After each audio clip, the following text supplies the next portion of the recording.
Hi, I'm Elizabeth. I'm Megan. And I'm Melanie. We're all second year college students in California. We're co-leads for the mental health team from Continuous News here at IWAY, and we will be your interviewers today. IWAY stands for Improving the Wellness of Asian Youth. Our project is under the Public Health Institute, and we are federally funded by the Substance Abuse and Mental Health Services Administration. IWAY is a nonprofit organization based in Oakland, California, and the community our project serves is Asian youth living in Alameda County. IWAY's main goal is to destigmatize mental health in the Asian American community by engaging youth through fun activities that educate them about mental wellness.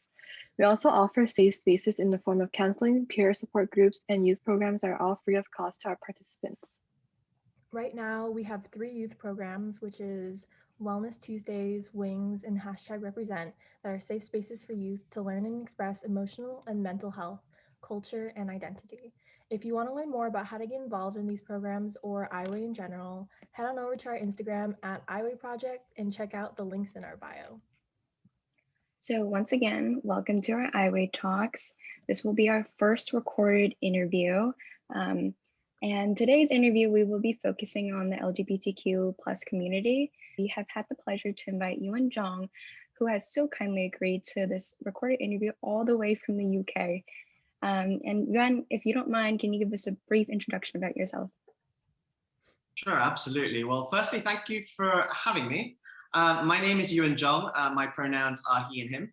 I'm editor-in-chief and founder of Out There magazine, and we are a global award-winning luxury travel magazine for LGBTQ travelers and their friends.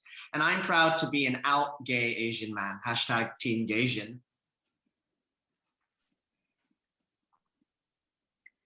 Hey, thank you for that introduction. So we'll go on to our main interview portion. So our first question for you, Uwern, is that what is your experience with mental health and how have you gone through it? So what are some ways you've coped with it? Wow, that's a big question. But you know what? I like to start with saying, generally, I'm a very positive person. My glass is always at least half full. And even during the pandemic, I remained positive and optimistic in my perspective and tried to create as much positive energy in my life as possible. I don't say that in a spiritual way. I'm very much a realist. I believe that you are what you make of yourself, and that is important to continue to challenge traditional societal constructs around you to find my own place in the world. I mean, I'm someone who is very grateful for what I have and more so thrilled to be who I am. I wouldn't want it any other way. And I love being gay, and I'm very pleased to be of Chinese Malaysian descent, and my life is enriched by the sum of my parts. I had a classic Asian upbringing. I'm an only child, the male heir. Those listening of Asian descent or from any minority race will understand the implications and expectations of that. First generation British, but constantly straddling 2 countries and cultures, the UK and Malaysia. So I have found the anxiety that I have in my life and the mental health issues, let's say, in the past, and perhaps that I still have as a person, based a lot around the expectation and duty because of my family circumstance. Add to that, of course, the Asian trait of my own expectation to constantly perform, to be a high achiever, and to work incredibly hard, sometimes to the detriment of my well-being. But I spent a lot of my life believing that operating at 50% or 70% or failing at anything even was not an option, that my foot always had to be fully on the gas. And then perhaps beat myself up sometimes when it wasn't, or the times when I was feeling down. And you see, there's a stigma to being Asian and underperforming, which I think is utterly ridiculous when you have the advantage of foresight, in my case, age. And when that stigma doesn't come just from within, but from your family and from the Asian community at large, then add to that from your friends who may not be Asian because they believe in the Asian stereotype. And on the flip side, they make you question why you aren't Asian enough. That can be really crippling. As to how I coped with it, well, I started with a lot of introspection. That said, I don't actually recommend that to anyone because retiring into yourself can be quite a lonely and challenging place, especially if you feel challenged by mental health. Questioning yourself can lead you to go around in circles. I've also been on the other side of it where I chose to just ignore everything that's happening around me. That works in a short term sometimes, but it doesn't solve the problem in the long run. Giving no Fs, so to speak, may sound good in the social media driven world we live in today, but isn't really good in real life, because it just compounds the anxiety. So my way of getting to where I am today is a little mix of both. I carved out a little place in my world, my own place. I got rid of the notions that I had to belong and conform. And I loved the various cultural tribes I did in and out of, but I understood that it is important that I lived the way I wanted to live, to be who I wanted to be, rather than to be someone else, or what someone else wanted me to be, which was even worse. It's not easy work to get there, but I tried to apply some of that Asian resolve that we all have that's been drummed into us, into working on myself. So my advice is don't try too hard to be everything you're expected either. I've been there, it's really hard to put on different faces, to be the filial son with traditional values to my family, the Western world Brit to my friends, and the out and proud hoe in the club. If you do that, you're juggling too many expectations. And yeah, you can be all those things, but do it for you and at what levels you want, not for others. Carve out your own place in the world. And when you're confident at doing that, you can stop caring about what anyone else thinks. One thing I'd like to add, if I may, is to acknowledge that there's still a lot of work to be done. What I realized very early on in my own mental health journey is that the goalposts will always move. I think that's something that's crucial to understand. As humans, we're sentient. So we have to realize that there's no such thing as an end game when it comes to mental health. Working on your mental health is something that is ongoing and developmental, even to the end of your days. So you may start out thinking, this is a place that you want to get to. Here's a goal. Of course, I advocate that goals are really important. But in that journey, you must realize that things can always change. Your objectives may end up different. You must be open to those changes so you don't get too down on yourself if you didn't get to the first goal that you had. How's that? That was really good. Thank you. I like the last piece of advice a lot. It can always change, that's the big thing. And I think too often we set a goal and that's, this is who we want to be, that's where we want to get to. And sometimes we get really upset if we don't get to that goal really quickly. So just realize that it can change. Yeah, change is really inevitable. We can go into the second question. What is your experience with identity like growing up as a British Asian? And I know you already sort of touched on like your racial identity, but other ones you can talk about as sexual and gender identity or anything else that you would like to talk about. Yeah. Sure, absolutely. I mean, I'm what you call a straddler. I don't know how if that word translates actually into American English, but I was born in the UK. My folks took me back to Malaysia as a kid. Then I came back to the UK for secondary and high school, where I've been off and on ever since.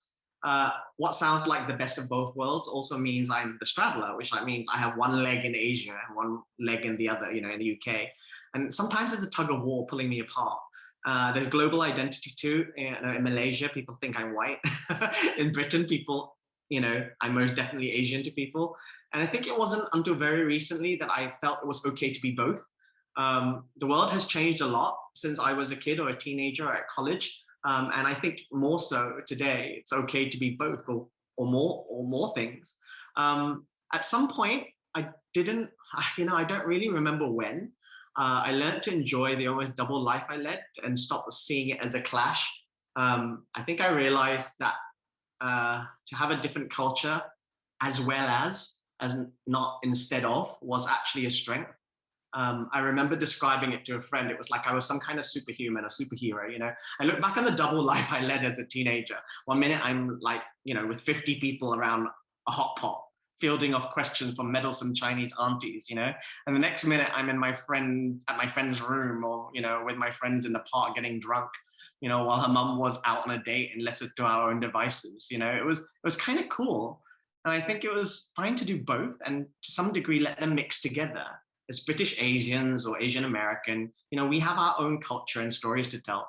It doesn't make me any less British or any less Asian. And I was actually blessed to have both. But just when I was coming to terms and rationalizing my cultural identity, I realized I was gay.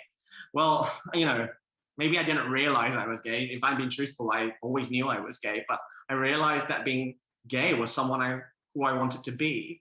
And I wanted to act on the emotional and sexual feelings that I had. It was the 90s, so society had come far relatively when it came to the LGBTQ community. And I think we have to understand relativity here, because it's not fair to say someone's coming out journey was easier or harder than others because of the time of which they came out. But at the time I was coming out to myself, I still felt that both cultures, the Asian one and the British one, saw being gay as a weakness. So when I came to terms with my sexuality quite quickly, coming out to others was still really challenging. And I started dividing up the people I knew and loved into groups. So there were my gay friends, there were my straight friends, and also my family. And on top of that, the so-called double life I was living as a British Asian. So now there was an extra layer, and that was really difficult to make work, and really quite hard work and exhausting, and, had impact on my mental health. Then there was college, and then my career, as I grew older on top of that. And those meddlesome aunties that I told you about wanting to know when I was going to get a girlfriend and get married, we've all been there, right? I think I lived like that for 10 years and I was burning out as a result. So deciding that enough was enough, I came out to everyone in phases, but eventually to everyone, including my parents. So, that's a little bit about my journey, really. As a follow-up, I just wanted to ask, was there ever a turning point for you when you wanted to accept all of your identities as a whole, or was it sort of gradual? It was gradual. There was definitely a turning point. There was an enough of enough. I think we've all been there. I just had enough. I just want to live my life, or I want to change the world. And I think I realized that you can't always do that instantly. You can't do it instantaneously. And that there was a process, and there was a process for yourself as well, not just a process in terms of the coming out. We talk about coming out as gay people, we talk about coming out to others, but we don't often talk about coming out to ourselves, and rationalizing what it meant to be gay, and then rationalizing what it meant to be gay and Asian, and then rationalizing what it was meant to be gay and Asian living in Britain.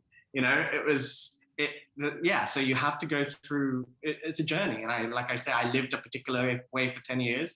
And I would probably say that I'm still on that journey all these years later. Okay, cool. And another follow-up question, what communities related to your identity are you a part of currently? I'm proudly part of all of them. And I would say an amalgamation of all of them. It's like fusion food, like the best of all the worlds merged together in one new community. I don't believe in today's intersectional world. And I think we are so intersectional these days. There's such a thing just as the LGBT community in one silo, and the Asian community in the other, and the cis male community in another.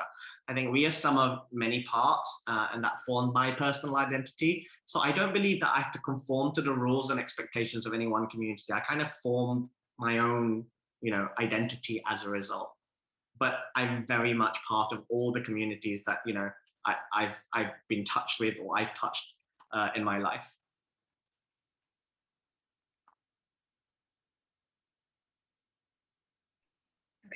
So I think they're done with that question. So if you don't mind, I'm going to move on to the next question.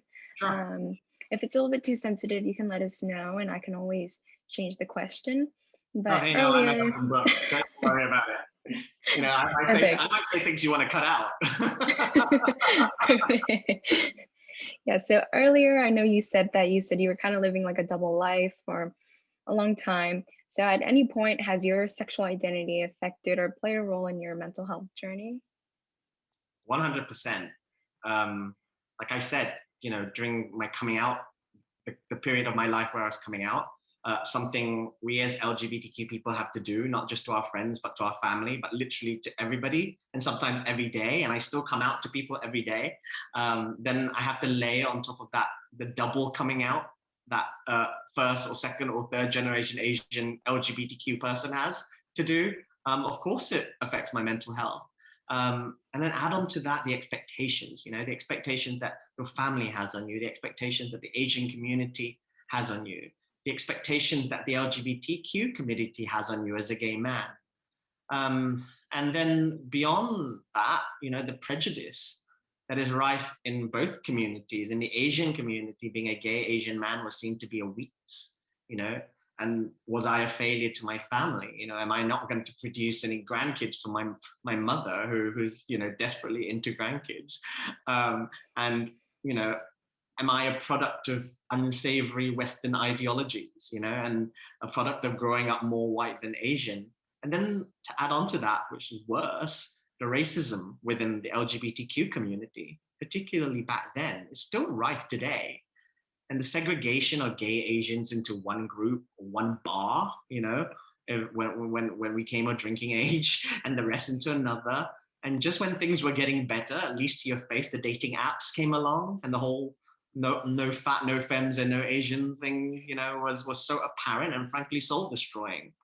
People can be really cruel, and if you don't have the resolve and the self-confidence to brush some of that stuff off, it can really be damaging to mental health. And, I think there's also a real lack of representation and positive role models to LGBTQ Asians as well. LGBTQ heroes and icons and allies were mostly white.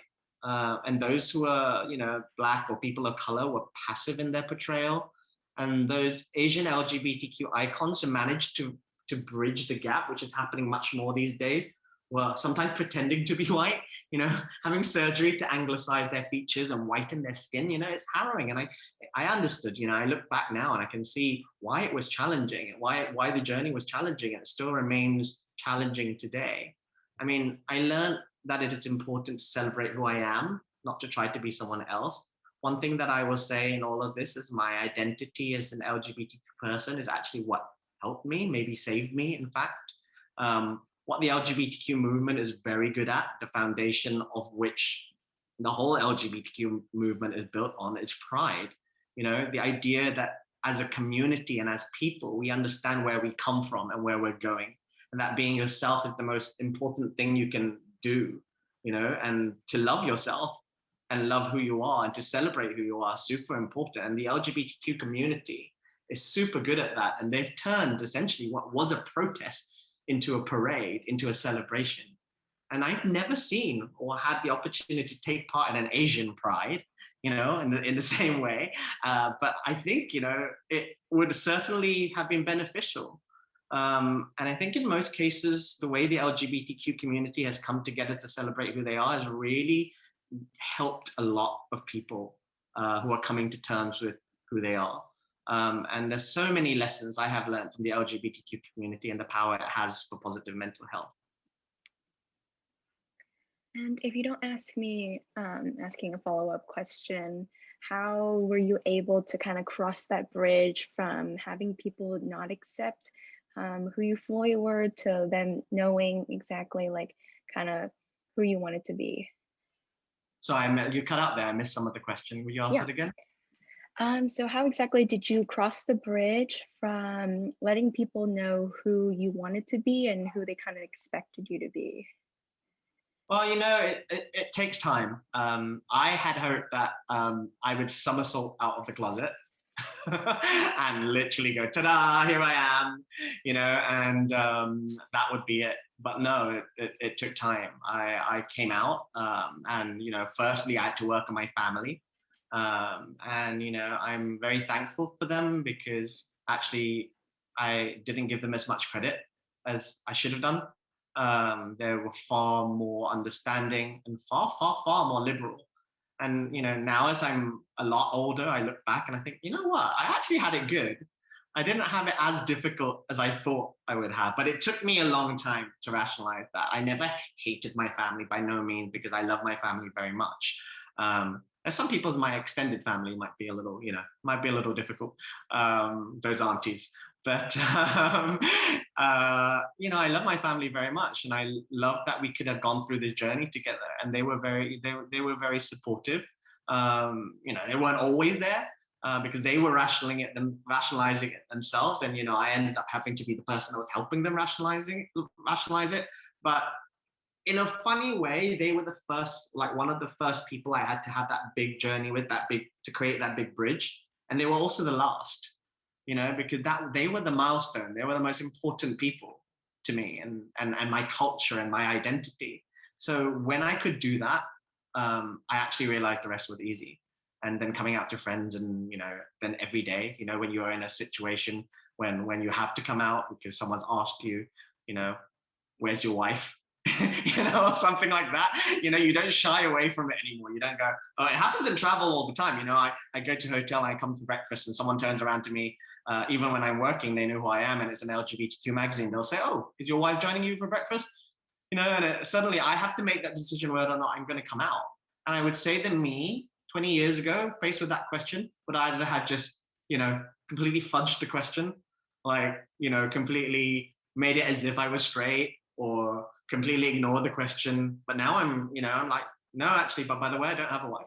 I just want to let you know I'm gay and I'm very proud of it. And you really need to check yourself and check your privilege. I'm that person now. Of course, there are going to be situations where you still have to, there's still that dynamic. You still have to understand whether or not, how far you can cross that bridge. But I'm a lot more confident on crossing that bridge now.